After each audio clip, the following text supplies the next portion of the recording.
ঋণ প্রদানের মাধ্যমে সামাজিক সুরক্ষা, শিক্ষা, স্বাস্থ্য সহ মানব সম্পদ উন্নয়ন খাতে ব্যয় বৃদ্ধি ও সামাজিক সুরক্ষার দক্ষ সম্প্রসারণ।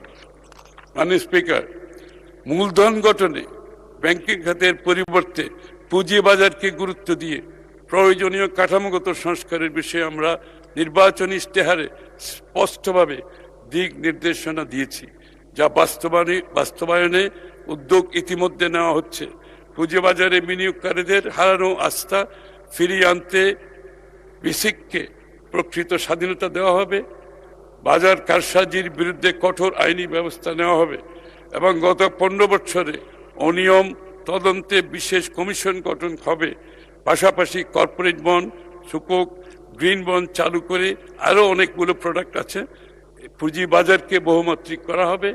বিনিয়োগ, উৎপাদন, কর্মসংস্থান, ভোগ ও রাজস্বের স্বাভাবিক চক্রকে সচল করার মাধ্যমে আমাদের সরকার 2034 সালের মধ্যে বাংলাদেশকে একটি $1 ট্রিলিয়ন অর্থনীতিতে পরিণত করবে ইনশাআল্লাহ। মধ্যপ্রাচ্য, যুদ্ধ এবং আমাদের অর্থনৈতিক চ্যালেঞ্জ। মাননীয় স্পিকার, এখানে একটি বাস্তবতার কথা মহান সংসদের মাধ্যমে জনসাধারণকে জানানো প্রয়োজন। আমরা দায়িত্ব গ্রহণের মাত্র 10 দিনের মধ্যে মধ্যপ্রাচ্যে ইরান ইসরায়েল যুদ্ধ শুরু হয়েছে, যা বৈশ্বিক জ্বালানি বাজার সরবরাহ শৃঙ্খল এবং আন্তর্জাতিক বাণিজ্যে নতুন অনিশ্চয়তা তৈরি করেছে। জ্বালানি তেল ও এলএনজির মূল্য আন্তর্জাতিক বাজারে দ্বিগুণের বেশি বৃদ্ধি পেয়েছে। এর প্রভাবে সরকারকে চলতি অর্থ বছরের মার্চ-জুন সময়ে বিদ্যুৎ, জ্বালানি, এলএনজিতে নির্ধারিত ভর্তুকির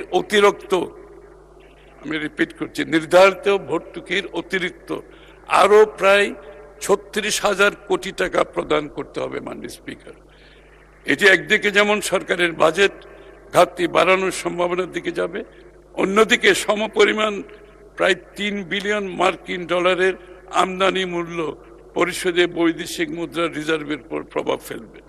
সরকার এই অপ্রত্যাশিত পরিস্থিতি মোকাবেলায় জনগণকে জ্বালানি ও বিদ্যুৎ ব্যবহারে সাশ্রয়ী হতে বেশ কিছু পদক্ষেপ গ্রহণ করেছে, সেটা আমি আর উল্লেখ করলাম না।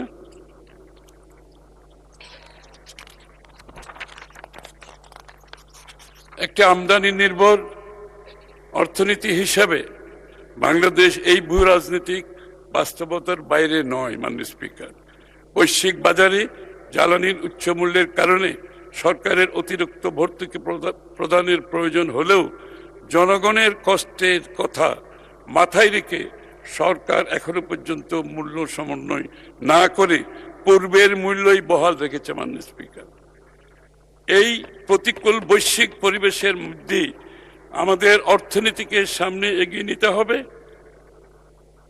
এবং আমরা এই চ্যালেঞ্জ মোকাবেলায় প্রস্তুত ইনশাআল্লাহ। মাননীয় স্পিকার, আমরা অর্থনীতির বিভিন্ন ক্ষেত্রে শৃঙ্খলা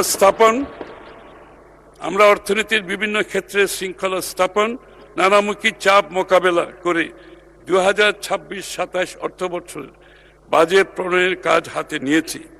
নবনির্বাচিত সরকারের প্রথম বাজেটের কাছে জনগণের যে বিপুল প্রত্যাশা, সে সম্বন্ধে আমরা সম্পূর্ণ সচেতন।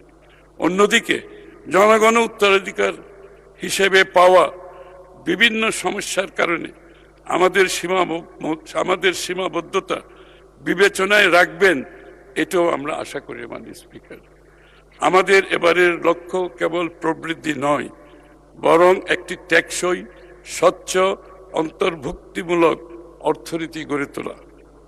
মাননীয় স্পিকার, শহীদ রাষ্ট্রপতি জিয়া রহমানের হাত ধরে জনগণের প্রত্যাশা পূরণের প্ল্যাটফর্ম হিসাবে জনমানুষের দল বাংলাদেশ জাতীয়তাবাদী দল এদেশে বহুদলীয় গণতন্ত্রের প্রবর্তন করে এবং অর্থনৈতিক মুক্তির পথে যাত্রা শুরু করে।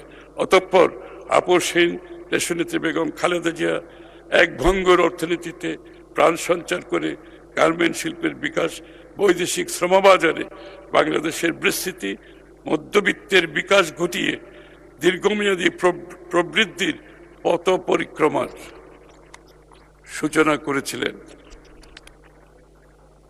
ভ্যাট ব্যবস্থার প্রবর্তন, শুল্ক ও আমদানি কাঠামোর আধুনিকায়ন, বেসরকারি বিনিয়োগ বান্ধব নীতির মাধ্যমে তিনি অর্থনীতির ভিত্তি সুদৃঢ় করেছিলেন।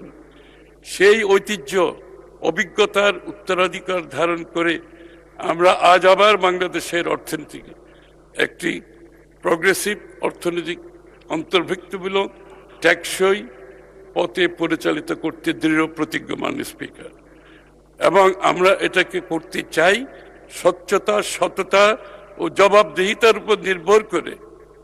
এবং আমাদের মাননীয় প্রধানমন্ত্রী ভিশনারি চিন্তার মাধ্যমে এটা আমরা বাস্তবায়ন করতে পারবো ইনশাআল্লাহ।